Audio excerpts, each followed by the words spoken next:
నిన్నటి వరకు సీజేపీ గురించి మాట్లాడుకున్నాం. సీజేపీ కాక్రోచ్ జనతా పార్టీ ఏర్పాటు చేసిన గంటల్లోనే లక్షలాది మంది ఫాలోవర్స్, రోజుల్లోనే మిలియన్ల కొద్ది ఫాలోవర్స్ రావడము, ఆ తర్వాత అభిజిత్కే జంతర్ మంతర్లో రావడము, పర్మిషన్ లేకపోయినా ఆయన ఎయిర్పోర్ట్లో దిగిన తర్వాత ఆయన జంతర్ మంతర్కి వచ్చే సమయంలోనే పర్మిషన్లు రావడము, నిరసన కార్యక్రమం చేయడము, అది కాస్త నిరాహార దీక్షగా మారడము, ధర్మేంద్ర ప్రధాన్ రాజీనామా వరకు రాజకీయాలు జరిగినాయి. బాగుంది. అది అయిపోయిన తర్వాత వెంటనే 2-3 రోజుల క్రితం రిజర్వేషన్ హటావో పేరుతో ఒక ఇన్స్టాగ్రామ్ పేజ్ స్టార్ట్ అయింది. దాదాపుగా 6 మిలియన్ వరకు, అంటే 5.9 మిలియన్, ఈరోజు ఉదయం 5.9 మిలియన్ ఫాలోవర్సు అది సాధించింది. రిజర్వేషన్ హటావో ఆందోళన. బాగుంది, పేరు బాగుంది. నిజంగానే వీళ్ళంతా కలిసి రిజర్వేషన్లకు వ్యతిరేకంగా పోరాటం చేస్తే నేను కూడా దానికి మద్దతు ఇస్తాను. నిజంగానే ఈ దేశంలో రిజర్వేషన్లు లేని దేశం కావాలని చెప్పేసి నేను కూడా కోరుకుంటున్నా. ఏ రిజర్వేషన్లు లేని, కేవలం పేదవాళ్ళ కోసం, అట్టడుగున ఉన్నటువంటి వర్గాల కోసం, అసలు అడుక్కు తినేటువంటి స్థాయిలో ఉన్న వాళ్ళ కోసం, ఈ దేశంలో అణచివేతకు గురవుతున్న వాళ్ళ కోసం, ఈ దేశంలో దోపిడీకి గురవుతున్న వాళ్ళ కోసం, ఈ దేశంలో బతకడమే కష్టంగా మారి నీళ్లు కావాలన్నా కూడా నీళ్లు ముట్టుకోలేనటువంటి పరిస్థితుల్లో బతికిన వాళ్ళ కోసం, మూతికి ముంత ముడ్డికి చీపురు కట్టుకొని బతికినటువంటి వాళ్ళ కోసం ఏర్పాటు చేసినటువంటి రిజర్వేషన్లను మాత్రమే తీసేయాలి. మిగతా వాటిలో ఉన్నటువంటి రిజర్వేషన్లు మాత్రం తీసేయడానికి వీల్లేదు అనేటువంటి ఉద్యమాలు కాకుండా, ఈ దేశంలో ఎక్కడా లేని విధంగా రిజర్వేషన్లు పొంది మేమే బాసులము, మేమే ఇక సర్వం అని చెప్పి వేదాలు రాసుకొని, వాళ్ళకు సంబంధించినటువంటి అన్నీ రాసుకొని, ఈ దేశంలో బతకాలంటే మేం చెప్పినట్టుగానే బతకాలి, ఈ దేశంలో గొప్పవాళ్ళు ఎవరు అనంటే మేమే, ఈ దేశంలో చదువుకునే హక్కు ఎవరికి ఉంది అనంటే మాకే, ఈ దేశాన్ని ఏలేటువంటి హక్కు ఎవరికి ఉంది అంటే మాకే అని చెప్పి రాసుకొని, ఆ రిజర్వేషన్లో పొందుతూ వాళ్ళ పక్కన కులం తోకలు రాసుకుంటూ అన్ని రకాల పనులు చేసేటువంటి వ్యక్తులు ఎవరైతే ఉన్నారో వాళ్ళకు సంబంధించినటువంటి విషయంలో మాత్రం రిజర్వేషన్ల గురించి మాట్లాడకుండా, కేవలం రిజర్వేషన్లు మాత్రమే, రిజర్వేషన్లు కావాలి అని ఎవరు అడిగిర్రు? రిజర్వేషన్లు పొందిన వాళ్ళు అడిగిరా, రిజర్వేషన్లు పొందకుండా ఉన్నటువంటి వాళ్ళు అడిగిరా అనే విషయాన్ని జనాలు అర్థం చేసుకోవాలి. ఈరోజు రిజర్వేషన్ హటావో ఆందోళన పేరుతో చేస్తున్నటువంటి మూమెంట్ ఏదైతే ఉందో, ఆ మూమెంట్కి సంబంధించినటువంటి విషయంలో ఆ ఐడి కింద రాసిరు, యుద్ధ భూమిలో ధైర్యవంతుల నుండి మనకు గౌరవం లభిస్తుంది, పిరికి పందలు క్రూరమైన మనుషులు మాత్రమే కులం గురించి గోల చేస్తారు. మళ్ళీ రిపీట్ చేస్తున్నా, పిరికి పందలు క్రూరమైనటువంటి మనుషులు మాత్రమే కులం గురించి గోల చేస్తారు. ఎస్, నేను అడుగుతున్నా, ఎవడు పిరికి పందా? దళితులు చెరువులోకి వచ్చి చెరువులలో ఉన్నటువంటి నీళ్లను ముట్టుకుంటే ఆ నీళ్లు మైలబడతాయి అని చెప్పేసి భయపడ్డటువంటి పిరికి పందలు ఎవడు? రిజర్వేషన్ హటావో ఆందోళన పేరుతో ఈరోజు పెద్ద బ్రేకింగ్ న్యూస్లు, హటావో ఆందోళన, ఈ 4.8 మిలియన్ ఉన్నటువంటి అప్పుడు తీసిన ఇప్పుడు 5.9 మిలియన్ అయ్యారు.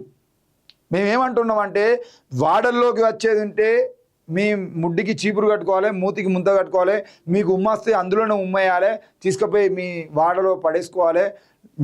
అంటే మాట్లాడితే పడేటువంటి తుప్పిర్లు లాంటివి కూడా ఆ కుండలోనే పడాలి తప్ప బయట పడద్దు అని చెప్పేసి భయపడ్డ పిరికి పందలేవాడు.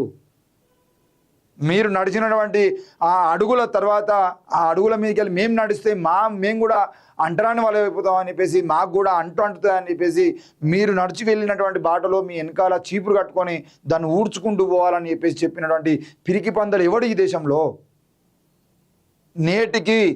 నేటికి పరీక్షలు లేకుండా కేవలం పూజారి వర్గం మొత్తం మేమే ఉంటామని చెప్పేసి ఇప్పటికీ భయపడుతున్నటువంటి, కులాన్ని భుజాల మీద మోస్తున్నటువంటి పిరికి పందలు ఎవరు ఈ దేశంలో? వీఆర్ ద ప్రౌడ్ రెడ్డిస్ అని చెప్పేసి చెప్పుకుంటున్నటువంటి పిరికి పందలు ఎవరు ఈ దేశంలో? రెడ్డిలకు మాత్రమే పాలించే హక్కు ఉందని చెప్పేసి మీటింగులు పెట్టుకొని, ఇంటర్నల్ మీటింగులు పెట్టుకొని, రెడ్డి జనజాగృతుల పేరుతోని, రెడ్డి జన సమ్మేళనాల పేరుతోని మీటింగులు పెట్టుకొని రెడ్లకు మాత్రమే పాలించే హక్కు ఉందని చెప్పేసి భుజాల మీద రెడ్డి కులాన్ని, భుజాల మీద విలమ కులాన్ని, భుజాల మీద అగ్రకులాలను మోసుకుంటూ వాళ్ళు ఇచ్చేటువంటి ఫండింగ్లతో నడిచేటువంటి వీళ్ళు ఏ రిజర్వేషన్లు తొలగించాలని ఉద్యమాలు చేస్తున్నారు? ఎస్, మీరు అంటున్నట్టు రిజర్వేషన్ తొలగిద్దాం భయ్.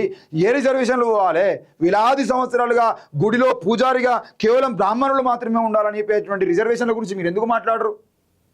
వాడు పోతే వీడు, వీడు పోతే నేను పోతే నా అమ్మమ్మ ఒకటి అంటూ అధికారంలోకి ఎవడైనా రావాలని చెప్పేసి సినిమాలో కొట్టిన డైలాగ్ లాగా ఈరోజు ఈ దేశంలో నేను పోతే నా కొడుకు పోతే నా మనవడు పోతే నా మునిమడోడు మేమే రాసుకున్నాం ఈ గుడిలో అని చెప్పేసి గుడిలో పూజారి వర్గంగా ఉంటున్నటువంటి వ్యక్తులు రిజర్వేషన్లు ఎవరు ఇచ్చిరండి? అమిత్ షా అధికారంలోకి రాగానే వాళ్ళ కొడుకు క్రికెట్కు సంబంధించినటువంటి ఒక కమిటీకి అధ్యక్షుడు అయిపోతాడు. ఈయనకి ఏ అర్హత ఉందండి క్రికెట్లో? తెలియదు. ఈరోజు ఏంటిది నీట్ పేపర్ లీకేజ్ సంబంధించిన విషయంలో పాల్గొన్నటువంటి ఉద్యమకారులు ఎవరైతే ఉన్నారో, అక్కడికి వచ్చినటువంటి వాళ్ళు ఎవరైతే ఉన్నారో వాళ్ళందరూ నీట్కి అప్లై చేస్తారో లేదో చూపించకపోతే వాళ్ళ మీద కేసులు పెడతామంటారు. అసలు మీకేం అర్హతలు ఉన్నాయి ఈ దేశాన్ని పాలించడానికి అని చెప్పేసి మేము అడుగుతున్నాం కదా. ఏ రిజర్వేషన్తో వస్తున్నారండి? సినిమాలో నిన్న ఫేస్బుక్లో పోస్ట్ పెడితే చాలామంది దాన్ని కూడా వ్యతిరేకిస్తూ ఉన్నారు. రిజర్వేషన్లు అనేవి సినిమా రంగంలో ఉన్నటువంటి వాళ్ళందరూ కేవలం అగ్రకులాల వాళ్ళు ఎందుకు హీరోలు అవుతున్నారు? ఒక్కరిద్దరు, కేవలం ఒక 5-10% కూడా లేరు వేరే కులాల వాళ్ళు. ఎందుకు వేరే కులాల వాళ్ళు ఉంటలేరు? ఎవడు ఆ రిజర్వేషన్లను కల్పించింది? గుడిలో పూజారులు మేమే ఉండాలని చెప్పేసి అరే మీరు రాసుకున్నటువంటి మీకు సంబంధించినటువంటి వేదాల్లో అక్కడిక్కడ రాసుకున్నారు కదా. మీ మనధర్మశాస్త్రమే చెప్తుంది కదా ఈ దేశంలో ఏ కులాలు ఏం పని చేయాలని చెప్పేసి. ఎవడు కల్పించినండి? ఈ దేశంలో బాత్రూమ్లు కడిగేయడము, ఆ పాకి పని చేయడం మొత్తం కేవలం దళితులు మాత్రమే చేయాలని చెప్పేసి రాసినటువంటి వాడు ఎవడు? రిజర్వేషన్లు. బాబాసాహెబ్ ఇచ్చినటువంటి రిజర్వేషన్ల గురించి మాట్లాడుతున్నారు తప్ప బాబాసాహెబ్ ఇచ్చినటువంటి రిజర్వేషన్లు కాదు, అవి యాంటీ రిజర్వేషన్లు. ఎస్, ఈ దేశంలో కేవలం బ్రాహ్మణులు మాత్రమే గుడిలో పూజ చేయాలి అంటే, ఈ దేశంలో దేవుణ్ణి మనం మొక్కాలంటే మనం అయ్యగారిని మొక్కాలి. మన కోరికలు అయ్యగారు చెప్పాలి. అయ్యగారు దేవుని చెప్తాడు. మనకు దేవునికి చెప్పుకునేటువంటి అర్హత లేదు. అరే ఈ దేశంలో ఉన్నటువంటి ప్రజలందరూ కూడా అయ్యగారుల కాలే మొక్కాలి. ఎందుకు చదువుకున్న కాలే అయ్యగారుల మొక్కలు? మరి ఈ రిజర్వేషన్ ఇచ్చింది, ఈ రిజర్వేషన్లు ఎవడిచ్చిండు?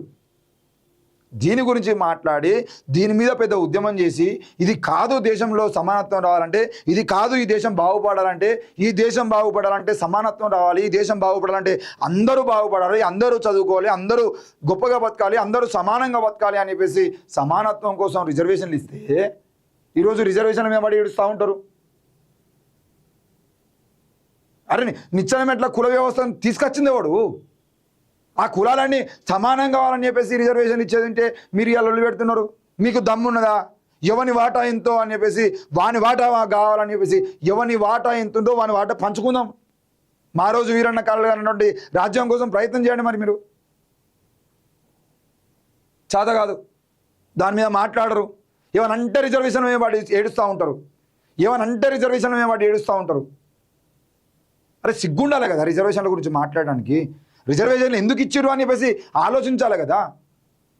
ఈరోజు నీట్ పేపర్ లీకేజ్ గురించి ఎందుకు ఉద్యమం జరిగింది? పేపర్ లీకేజ్ జరగకపోతే అభిజిత్ దీప్కే ఎవరండి? ఎక్కడిది సీజేపీ? ఒక సుప్రీంకోర్టు ప్రధాన న్యాయమూర్తి నోరు జారకపోయేది ఉంటే ఎవడండి ఈ కాక్రోచు? మీ ఇష్టం ఉన్నట్టు మాట్లాడుకుంటూ, మీ ఇష్టం ఉన్నట్టు చట్టాలు వేసుకుంటూ, మీ ఇష్టం ఉన్నట్టు పాలించుకుంటూ, మీకు నచ్చినట్టు మాట్లాడుకుంటూ మీరు పోతూ ఉంటే ఉద్యమాలు వస్తాయి. రిజర్వేషన్లు పెట్టాల్సినటువంటి పరిస్థితులు ఆనాడు దేశంలో ఉన్నాయి కాబట్టే కదా ఆయన రిజర్వేషన్లు కల్పించింది. మహాచెరువు పోరాటం స్వయంగా బాబాసాహెబ్ అంబేద్కర్ మహాచెరువు పోరాటం ఎందుకు చేసిండు? పోయి చదవండి, చదివితే కదా మీకు తెలిసేది. చెరువులో దిగే చెరువులో నీళ్లను బర్రెలను కడుగుతారు, అందులో పందుల్ని కడుగుతారు, అందులోకి వెళ్ళి కుక్కలు పోయినా పర్లేదు, పందులు పోయినా పర్లేదు, బర్రెలు పోయినా పర్లేదు, ఎవడు పోయినా పర్లేదు. కానీ దళితులు పోయి అలా మంచిని తీసుకుని అంటే నీళ్లు తాగుదామని చెప్పేసి చెరువులోకి దిగితే మాత్రం మైలపడుతుంది అని చెప్పేసి చెప్పినటువంటి వీళ్ళు చెరువులో దిగేది ఉంటే ఆవు మూత్రంతో అడిగినటువంటి సందర్భాలు లేవా? అరే దేవుడు కూడా మైలపడుతురా? గుడిలోకి దళితులు వస్తే ఈరోజు కూడా ఉన్నాయి కదండి. ఈరోజు కూడా మొన్న కరీంనగర్ జిల్లా కొత్తపల్లిలో గుడిలోకి వచ్చేది ఉంటే ఆ గుడిలోకి రానియకుండా దళితులను అడ్డుకున్నటువంటి పరిస్థితులు చూస్తున్నాం కదా. ఆ విషయం మీద ఏదో ఎమోషనల్గా ఒక దళిత నాయకుడు మాట్లాడేది ఉంటే ఆయన మీద కేసులు పెడతారు. అరే గుళ్ళోకి రానియలే కదా, అది ఆయన బాధ కదా, ఇంకెన్ని రోజులు రా మమ్మల్ని గుళ్ళోకి రానియరు అని చెప్పేసి ఆయన మాట్లాడితే అందులో మాట్లాడిన దాంట్లో ఏ బూత్ ఉందో ఆ బూత్ మీద కామెంట్ చేస్తారు, ఆ బూత్ మీద కేసులు పెడుతున్నారు తప్ప అక్కడి గుడిలో రాని వాటి గురించి ఎవడు మాట్లాడు. వెంటనే రాజకీయ నాయకులు, పోలీసులు, వాళ్ళు వీళ్ళు, ఆ సంఘము ఈ సంఘము అన్నీ కూర్చొని మాట్లాడుకొని అటు గౌడ్లతోని ఇటు దళితులతోని మాట్లాడి కాంప్రమైజ్ చేసి కేసులు వద్దు, మనందరం కలిసిమెలిసి ఉండేటోళ్ళం. మరి కలిసిమెలిసి ఉండేటువంటి వీళ్ళు సిగ్గులేదా గుళ్ళోకి రానియకముందు? అరే మన అందరం కలిసిమెలిసి ఉంటాం, మన అంతా ఒక్క ఊరు, మన అందరం మనుషులము, మన అందరం మొక్కే దేవుడు కూడా ఒక్కడే, మరి ఆ దేవుని దగ్గరికి పోతుంటే ఆపడానికి మనకు సిగ్గు ఉండాలని చెప్పేసి మాటలు అప్పుడు ఎందుకు మాట్లాడరు? రిజర్వేషన్ హటావోనా? ఏ రిజర్వేషన్ హటావో అండి? చిరంజీవి పోతే చిరంజీవి కొడుకు, చిరంజీవి తమ్ముడు, చిరంజీవి ఇంకో తమ్ముడు. అల్లు అర్జున్ ఫస్ట్ సినిమా తీసినప్పుడు గంగోత్రి సినిమాలో ఈయన పనికిరాడు హీరోగా అన్నారు. ఈరోజు అల్లు అర్జున్ ఎట్లా హీరో అయినాడు మళ్ళా? ఇది ఎవరు ఇచ్చారంటే రిజర్వేషన్లు మీకు?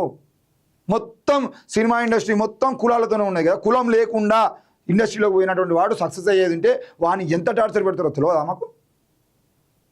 రాజకీయాల్లో రిజర్వేషన్లు ఉంటాయి, మీ కులాలే. ఆయన ఎన్ని పాటలు లేవండి, ఎన్ని వందల పాటలు పాడిరు కదా మీ గురించి, మీ రిజర్వేషన్లతో మీరు పొందుతున్నటువంటి. మీ ముఖ్యమంత్రి పదవికి, ప్రధానమంత్రి పదవికి ఎందుకు ఉండదు రిజర్వేషన్ అని చెప్పేసి మా మూర్తన్న లాంటి వాళ్ళు ఎంతోమంది, మా దాసనారాయణ లాంటి వాళ్ళు, లేదంటే గద్దరన్న లాంటి వాళ్ళు, గోరెడ్ వెంకన్న లాంటి వాళ్ళు, జయరాజన్న లాంటి వాళ్ళు కొన్ని వందల పాటలు రాసి పాడినా కూడా మీకు ఇంకా సిగ్గురాలే. ఈరోజు రిజర్వేషన్ హటావో ఆందోళన, ఎస్ బాగుంది, పేరు మంచిగా ఉన్నది. నేను అడుగుతున్నా రిజర్వేషన్ హటావో అంటే అర్థమైంది. ఏ రిజర్వేషన్లు పోవాలి? కేవలం చదువులకు దూరంగా ఉన్నటువంటి వాళ్ళకు చదువుకోవడం కోసం అవకాశం కల్పించినటువంటి రిజర్వేషన్ పోనా? చదువు రాకపోయినా పర్లేదు, వాడు బాపనన్నుగా పుడితే, కోమట ఆయనగా పుడితే, వాళ్ళు రెడ్డిలుగా పుడితే, వాళ్ళు వెలుమలుగా పుడితే వాళ్ళకి అన్ని అర్హతలు ఉంటాయి అని చెప్పేసి చదువుకోకపోయినా పర్లేదు, అని చదువు రాకపోయినా పర్లేదు, రాసుడు చక్కగా రాకపోయినా కూడా గుళ్ళకి పూజారి అవుతాడు. పోటీ పెట్టుర్రి, ఓ కదిరి కృష్ణతోనో కత్తి పద్మారావుతోనో పోటీ పెట్టి, ఎస్ ఇంకో ఎవరికి కరెక్ట్గా చదవచ్చేది అంటే మంత్రాలు వాళ్ళే రాజకీయంగా ముందుకు పోతారు. వాళ్ళే ఆ గుడిలో పూజారి అని చెప్పేసి ఎగ్జామ్ మీరు పరీక్ష పెట్టండి. పరీక్షలు లేకుండా పూజారి సీట్లు ఎట్లా ఇస్తారండి? ఈ దేశంలో లక్షల మంది, లక్షల గుడులు ఉన్నాయంటే లక్షల గుడులలో ఎలాంటి పరీక్ష లేకుండా ఉపాధి ఎట్లా కల్పిస్తారండి వాళ్ళకు? ఆ రిజర్వేషన్ల గురించి మాట్లాడరా? వ్యాపారం కేవలం వైశ్యులు మాత్రమే చేయాలని చెప్పినటువంటి రిజర్వేషన్ల గురించి ఎందుకు మాట్లాడరు? క్షత్రియులు మాత్రమే ఈ దేశాన్ని ఏలాలని చెప్పినటువంటి మాట్లాడినటువంటి రిజర్వేషన్ల గురించి ఎందుకు మాట్లాడరు? సిగ్గు లేకుండా వచ్చి మేము తినేటువంటి గంజిలో ఉప్పు గురించి మాట్లాడుతూ ఉంటారు. రిజర్వేషన్ హటావో ఆందోళన పేరుతోనే మీరు చేస్తున్న దందాలు మొత్తం ప్రజలకు తెలుసు. ఇది ఎవరు నడిపిస్తుండు? ఈ మొన్నటిదాకా CJP కార్యక్రమాలు జరిగితే చైనా కుక్కలు, చైనా ఏజెంట్లు అని మాట్లాడినటువంటి, సిగ్గు లేకుండా మాట్లాడినటువంటి ఇన్ఫ్లుయెన్సర్లు మరి ఇప్పుడు రిజర్వేషన్ హటావో ఆందోళన ఎవరు నడిపిస్తున్నాడు? కేవలం 40 రోజుల క్రితం ఏర్పడినటువంటి 45 రోజుల క్రితం ఏర్పడినటువంటి కాక్రోచ్ జనతా పార్టీకే ఫండ్స్ వస్తున్నాయి, విదేశీ ఫండ్స్ వస్తున్నాయి అంటే 40 ఏళ్ల క్రితం ఏర్పడినటువంటి మీ పార్టీలకు ఎన్ని కోట్ల ఫండ్స్ వచ్చినాయి? మరి 45 రోజులకే ఫండ్స్ వస్తే 40 ఏళ్ల క్రితం ఏర్పడినటువంటి మీ పార్టీకి ఎన్ని ఫండ్స్ వచ్చినాయి? 100 ఏళ్ల క్రితమే ఏర్పడినటువంటి మీ సంస్థకు ఎన్ని ఫండ్స్ వచ్చినాయి? ఎందుకు ఆ సంస్థ రిజిస్ట్రేషన్ కాలేదు? దాని గురించి మాట్లాడండి. మరి దాని గురించి ఎవడు మాట్లాడు? దాని గురించి మాట్లాడడానికి మాత్రం ధైర్యం రాదు.